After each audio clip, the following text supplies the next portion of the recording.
चलो अब सो जाएं।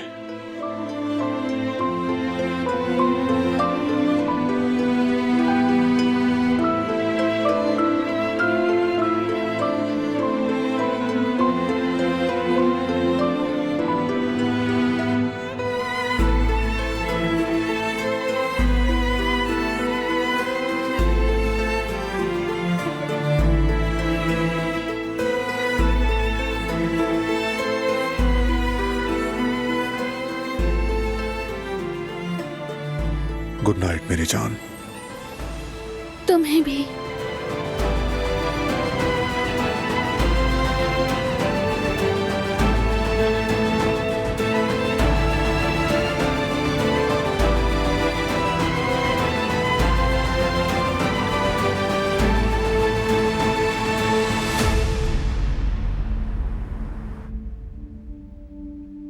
मैं ये कैसे नहीं समझ सका जवेरिया, मैं कैसे नहीं समझ सका उस आदमी की नीयत खराब थी।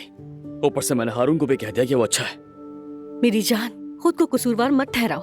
हम भी नहीं समझ सके थे कि वो कैसा इंसान है। वो मासूम बनकर हम सबको धोखा दे गया, हमें पता भी नहीं चला।